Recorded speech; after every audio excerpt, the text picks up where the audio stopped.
ഇന്നത്തെ വീഡിയോ ഉച്ചയൂണാണ് കേട്ടോ. ഉച്ചയൂണും കറികളൊക്കെയാണ്, എല്ലാം വെജ് കറികളാണ് കേട്ടോ. പക്ക വെജ് കറികളാണ് ഇന്നത്തെ വീഡിയോയിൽ കാണിക്കുന്നത്. കോവയ്ക്ക നീളത്തിൽ അരിഞ്ഞിട്ട് ഉപ്പും മഞ്ഞൾപ്പൊടിയും മുളക് പൊടിയും ജിഞ്ചർ ഗാർലിക് പേസ്റ്റും കൂടെ ചേർത്ത് മാരിനേറ്റ് ചെയ്തതിന് ശേഷം നല്ല വെളിച്ചെണ്ണയിൽ ഫ്രൈ ചെയ്തെടുത്താണ് കേട്ടോ ആദ്യത്തെ ഐറ്റം. ഇതിങ്ങനെ തീ കൂട്ടി വെച്ചും കുറച്ച് വെച്ചും മൂടി വെക്കാതെയൊക്കെ ഒരു അഡ്ജസ്റ്റ്മെന്റിൽ ഇങ്ങനെ ചെയ്തെടുത്താൽ നല്ല അടിപൊളി ടേസ്റ്റുള്ള കോവയ്ക്ക ഫ്രൈ റെഡിയായി കിട്ടും. അടുത്ത കറി പ്ലാൻ ചെയ്യുന്നത് തക്കാളിയും മുരിങ്ങക്കായും ഉരുളക്കിഴങ്ങും അതുപോലെ പച്ചമുളകൊക്കെ ചേർത്തിട്ട് ഒരു നല്ല ചാറുകറിയാണ്. എന്തോ ഭാഗ്യത്തിന് കോവയ്ക്ക ഫ്രൈ തറയിൽ വീണില്ല, തവയിൽ തന്നെ കറക്റ്റ് ആയിട്ട് വീണ്. കഴിഞ്ഞ വീഡിയോയിൽ കാണിച്ചതുപോലെ വയലറ്റ് ക്യാബേജ് വെച്ചിട്ട് നമ്മളൊരു തോരൻ കൂടെ ചെയ്യുന്നുണ്ട്. ഒരു ചെറിയ ക്യാബേജ് മേടിച്ച് നമ്മൾ 4 ആയിട്ട് പകുത്ത് വെച്ചിട്ട് 4 ദിവസം എടുക്കാനായിട്ട് പറ്റും കേട്ടോ. അങ്ങനെ വയലറ്റ് ക്യാബേജ് തോരനും റെഡിയായി.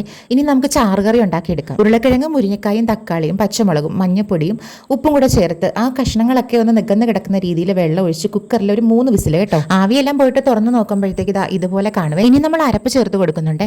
അരപ്പിന് ആവശ്യമുള്ളത് ഒരു കുഞ്ഞു മുറി തേങ്ങയും ഒരു 2 അല്ലി വെളുത്തുള്ളി നുള്ളു മഞ്ഞൾപ്പൊടിയും ആവശ്യത്തിന് വെള്ളം കൂടെ ചേർത്ത് അരച്ചെടുക്കുന്ന അരപ്പാണ് കേട്ടോ നമ്മൾ ചേർത്ത് കൊടുത്തിരിക്കുന്നത്. ഈ അരപ്പും കഷ്ണങ്ങളും ഒക്കെ നന്നായിട്ട് മിക്സ് ചെയ്ത് ഒരു തിള വരുമ്പോഴത്തേക്ക് നമുക്ക് 1 ടേബിൾ സ്പൂൺ വെളിച്ചെണ്ണ ചേർത്ത് ഇളക്കി കൊടുക്കണമേ. കടുക് താളിക്കുന്നില്ലെന്നുള്ളതാണ് ഈ കറിയുടെ പ്രത്യേകത.